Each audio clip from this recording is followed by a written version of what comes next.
technologie, c'est toujours très compliqué. Voilà. En fait, ça commence par ce petit sac dans lequel j'ai tout ce dont j'ai besoin pour travailler. Ça, c'est pour pas que je dépasse le temps qui m'est accordé. Ça, c'est l'ordinateur. Ça, c'est la souris qui permet de s'y retrouver. Est-ce que nous trouvons le... Ça n'a pas marché. J'ai voulu sauter une étape, c'est jamais une bonne idée. Ça ne marche toujours pas. On va y arriver, on va y arriver.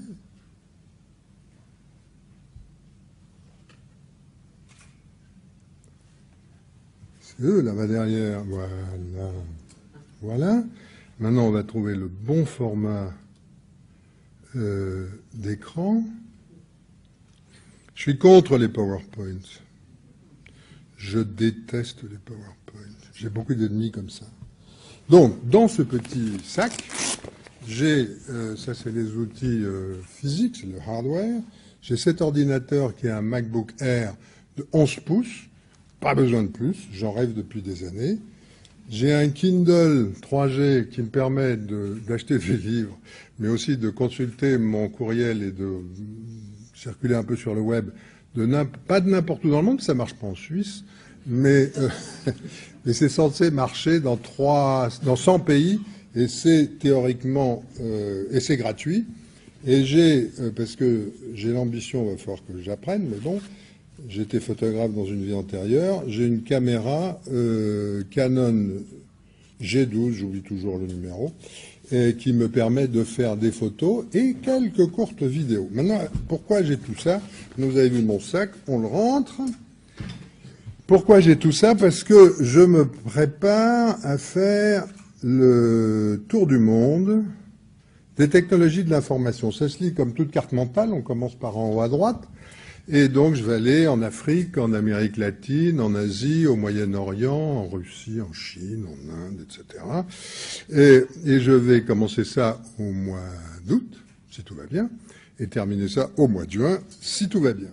Alors, ceci dit, il faut d'abord que je vous parle du projet avec un peu plus de détails. J'irai rapidement. J'adore les cartes mentales, mais les cartes mentales dynamiques, comme le Brain, pardon. C'était pas ça qu'il fallait faire, voilà. Et donc, quelques questions. Le projet, il répond il part de questions que je me suis posées. Comment couvrir les technologies de l'information aujourd'hui? En fait, je trouve qu'il y a beaucoup de gens qui parlent de gadgets et de business. Il s'agit de plein d'autres choses. Et j'en ai assez de faire ça depuis San Francisco. Je suis d'ailleurs rentré à Paris. Et en répondant à une question de Thierry de ce matin, en fait, je suis rentré à Paris qui va me servir de base pour me déplacer encore plus qu'avant. Ça fait 30 ans que je vis en dehors d'Europe. La deuxième question que je me suis posée, c'est d'où viendra l'innovation dans 5 ans. Après avoir un peu regardé ce qui se passait à Silicon Valley, je suis convaincu que dans 5 ans, l'essentiel de l'innovation viendra d'ailleurs de Silicon Valley et de l'Europe occidentale, et pas seulement de Chine ou d'Inde. Par exemple, site où il se passe des choses extrêmement intéressantes, le Kenya, où on a inventé Ushahidi, le téléphone mobile vient de l'Afrique, et donc c'est un monde qu'on ne connaît pas. Et pour les entrepreneurs, ce qui est intéressant, c'est que, par exemple, j'ai discuté avec un des patrons de L'Oréal, il dit, je sais que mon prochain milliard de clients va se trouver en Afrique, au Moyen-Orient ou en Indonésie, entre autres. Je ne connais pas cet univers et ça va fonctionner essentiellement à partir du mobile. Et voilà quelque chose qui est intéressant pour eux de découvrir. Le monde est-il plat? C'est une question que vous avez entendue, vous avez lu ou entendu parler du livre de Thomas Friedman. Le monde est plat. C'est technique. Le monde est peut-être plus horizontal, mais ça ne veut pas dire que le monde est plat, c'est-à-dire qu'il n'y a plus de différence. Et donc, moi, je suis journaliste, je me pose une question et j'essaye d'aller voir si c'est vrai. Je suis pas sûr de revenir en disant le monde n'est pas plat, mais au moins il faut se poser la question et aller voir. Là-dessus, derrière tout ça, il y a quelque chose que je trouve assez important, mais que je n'ai pas fini de travailler, qui est la notion de remettre en question le concept d'innovation. Tout à l'heure, je disais à Yasmine que j'étais pas vraiment d'accord avec la question qu'il posait. Sa question était excellente parce qu'elle était une question. Mais en fait, les questions contraignent les réponses. Et donc, moi, je me demande si c'est d'innovation qu'il faut parler ou si il faut... Pardon, j'ai fait une faute, là, il manque un T à créativité, c'est pas très grave, ça arrive. Et si il faut pas parler d'une chaîne créativité, innovation, changement. Pour moi, la créativité est la chose du monde la mieux partagée. L'innovation, c'est la spécificité Silicon Valley dans lequel on a des entreprises, des universités, des cerveaux et du capital risque qu'on peut mobiliser très rapidement. Je pense aussi qu'une fois qu'on a pris en compte la créativité, comme on peut en trouver en Afrique, comme je le disais tout à l'heure, l'innovation qui est bien développée à Silicon Valley et les changements sociaux tels qu'on les voit par exemple en Égypte, on les a vus en Égypte, on est dans un univers de changement et de compréhension de ce qui va nous arriver qui est relativement différent. Et cette notion qui me paraît, sur laquelle je voudrais attirer votre attention, non seulement il y a des ingénieurs partout dans le monde, il y aura plus de brevets déposés par la Chine en 2011 que par les États-Unis ou par le Japon. Mais quand les technologies arrivent dans des cultures différentes ou essayent de répondre à des besoins différents, de s'adapter à des besoins différents, eh bien elles changent. Exemple paradoxal, je le reconnais, mais exemple, la Nano de Renault, qui a été conçue pour le marché indien et dont on découvre qu'elle fait un malheur sur les marchés européens. Et donc, remettre en question le concept d'innovation, ou en tout cas, aller voir ce qui se passe. Et en écoutant ce matin ce qui se discutait sur la culture nomade, le Z, c'est uniquement pour que ça reste à la fin de la liste. Ça n'a aucune valeur sémantique particulière, ou alors il faudrait que je réfléchisse. Je pense que quand tout ce que j'ai entendu depuis ce matin, c'est pas seulement de nomadisme dont on parle, c'est de l'ouverture, de la curiosité et peut-être de vivre, penser, agir en réseau d'une façon différente. Et quand je choisis ce genre de représentation visuelle, c'est parce que je refuse les représentations linéaires, les représentations en boîte dans un slide ou quelque chose comme ça. Mais tout ça, vous l'avez compris. Alors, à part ça, les quelques questions, il faut quand même s'y retrouver parce que tout ça c'est bien joli. Il y a des produits. Tout à l'heure, c'est ce que je disais d'ailleurs à Thierry, j'essaye de ne pas parler de travail. Ça ne veut pas dire que je ne travaille pas. J'essaye de parler de produits. Moi, je produis des choses et je n'arrête pas de produire et je voudrais qu'elles soient différentes, qu'elles soient amusantes, qu'elles soient connectées quand j'y arrive. Et donc, les produits auxquels je pense, alors, un fil Twitter, @Francis Pisani, un blog qui sera en français, je ne sais pas encore, chez Au Nouvel Obs, Le Monde ou Les Échos, je suis en négociation, du consulting pour différentes entreprises, une page Facebook comme tout le monde, j'ai un compte Tumblr, ça c'est un outil dont j'ai pas entendu parler, c'est un outil absolument génial, qui est un micro-blogging où on peut avoir plus de détails, moins limités que sur Twitter, qui est multimédia, on peut avoir tout ce qu'on veut, photos, sons, etc., et qui est pour moi très commode dans le sens suivant, je ne peux écrire sur ce que je découvre qu'une fois par jour, deux fois par semaine, quelque chose comme ça, alors qu'avec Tumblr, dès que je trouve quelque chose d'intéressant, je sélectionne une petite phrase ou un paragraphe, et j'ai une applette sur mon navigateur, et boum, c'est part, et ça alimente mon compte. Et donc, je rends service à mes lecteurs en les maintenant informés de ce que j'ai trouvé intéressant. Je vais produire normalement 2 livres, un livre qui sera issu de mon blog et un livre qui sera un essai sur le monde n'est pas plat, ou quelque chose comme ça. J'espère que je vais trouver mieux. Je dis toujours que les gens qui parlent de Web 3.0 n'ont aucune imagination et répondre par le monde n'est pas plat, ça serait pas très astucieux de ma part. J'essaye de produire une newsletter pour entreprise avec une fiche par mois en disant voilà ce que j'ai vu qui est intéressant et qui pourrait vous amuser. Et je me demande si je vais faire des podcasts. Alors, tout ça, le produit, c'est facile à imaginer, il faut encore les produire, et puis il faut qu'il y ait un business model derrière. Il y a 3 idées fondamentales. La première, c'est que, en tant que correspondant étranger, ce que j'ai été une bonne partie de ma vie d'adulte, le correspondant étranger, il vit de l'économie de la rareté. C'est-à-dire, on est un des rares qui, pour un marché donné, se trouve dans un endroit. J'étais 15 ans au Mexique, j'ai été 15 ans aux États-Unis, à San Francisco, donc il y avait une valeur de la rareté, ça vaut cher, et c'est comme ça que je vivais. Mais quand je rentre à Paris, plus d'économie de la rareté, et les revenus font comme ça. Donc il fallait se réinventer, alors, autant aller se promener. Donc le nomadisme devient l'ouverture, la curiosité devient peut-être une source de rareté. Je parie que dans 5 ans, ça sera extrêmement important de comprendre comment ça se passe ailleurs. Et si j'ai pas de retraite, parce que j'ai pas bien géré cette question-là, j'ai 519 € de retraite. Et donc, ce serait pas mal si je me réinventais, si je recréais une économie de la rareté sur quelque chose qui est en train de passer. Si je me trompe, je vais être dans la merde, mais voilà. Et Gains in Translation, c'est une référence à un film connu. Ça veut dire que je produis en français, je peux écrire en anglais et en espagnol, j'ai des contacts parce que je publie, et donc je vais essayer de vendre mon produit en anglais, en français, en espagnol et en italien. Si vous avez une autre langue à me proposer et un contact, je suis preneur. Et ce secret fondamental du freelance, il faut recycler, c'est-à-dire que ce que j'écris pour mon blog d'une façon, je l'écris pour d'une autre façon sur une chronique, je le mets dans un livre dans une troisième façon, et si on ajoute les langues, on a un système qui commence à devenir assez riche de production. Je ne sais pas si c'est du travail, mais enfin, de production. Voilà. Donc ça, c'était pour le projet. Les outils, puisqu'on est dans une séance d'outils.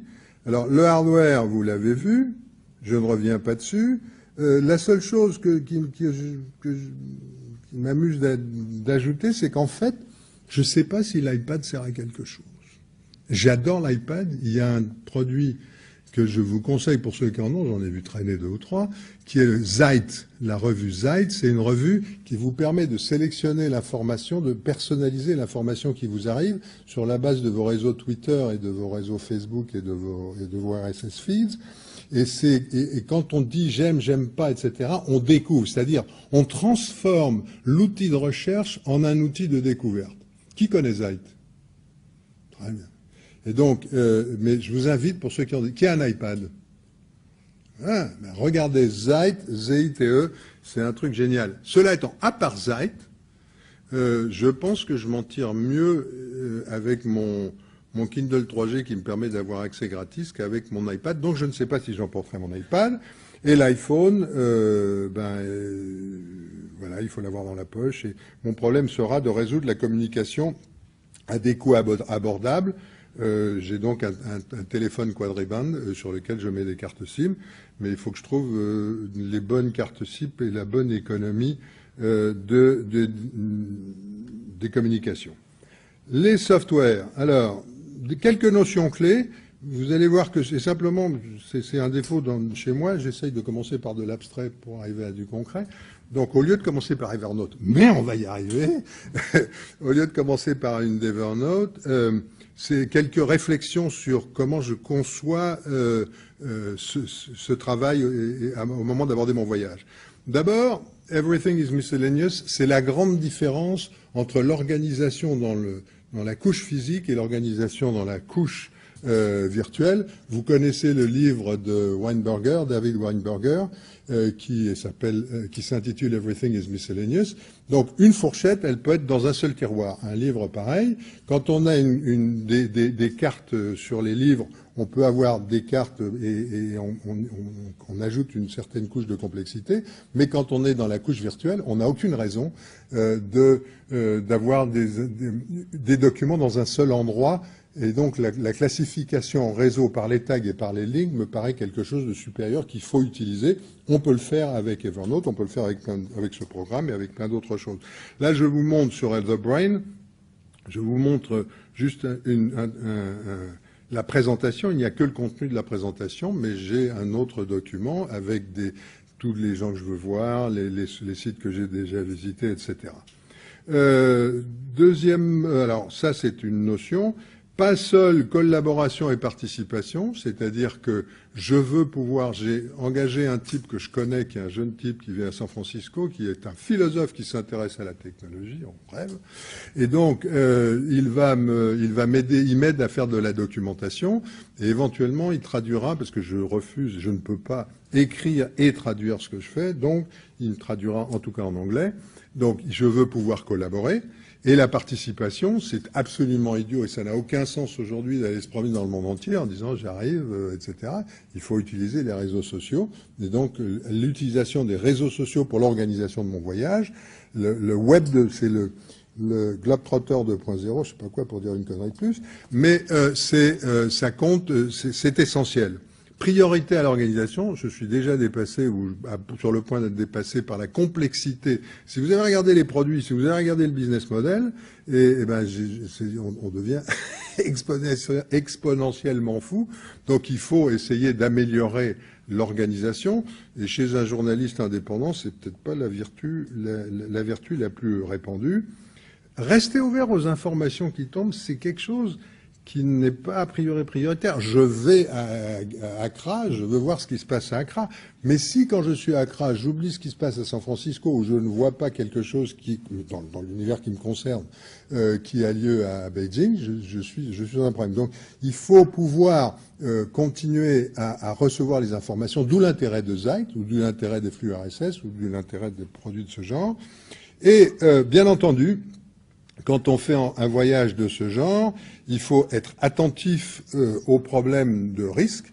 Le premier risque, c'est un risque de me faire voler mon identité virtuelle, etc. J'essaye de le résoudre je vous montrerai par quoi tout à l'heure. Et c'est les deux notions fondamentales. Donc, faire attention à la sécurité, faire attention à ce que tout ce que je fais, c'est exactement ce que tu disais tout à l'heure, soit cloud-based d'une certaine façon. C'est-à-dire, l'ordinateur se noie, pas moi, je nage. Je perds mon ordinateur, il se noie, il est inondé ou on me le vole. Ben, normalement, ça ne doit m'affecter que sur une fraction absolument infime de mon travail parce que tout est dans les nuages. Donc c'est cette notion de cloud-based. Et la synchronisation, c'est quelque chose dont on ne parle pas assez parce que les geeks de Silicon Valley, ils croient qu'on est toujours online. Mais c'est pas vrai pour l'essentiel d'entre nous, pour la grande majorité des gens. On est très souvent online, mais pas toujours. Et donc la synchronisation est quelque chose qui permet de retrouver ces choses dans le nuage, qui permet d'avoir son travail sur son téléphone quand on est dans le métro, ça c'est mon Evernote avec les tags et les dossiers, etc. Bon. Alors, on a vu les 5 notions clés. La sécurité, très vite, je vous conseille d'utiliser un programme, celui que vous voulez, mais un programme qui vous garde les mots de passe, alors qui me paraît indispensable quand on est nomade. Même quand on n'est pas nomade, hein, c'est-à-dire vous devriez l'avoir en n'étant pas nomade, mais les risques augmentent quand on est nomade.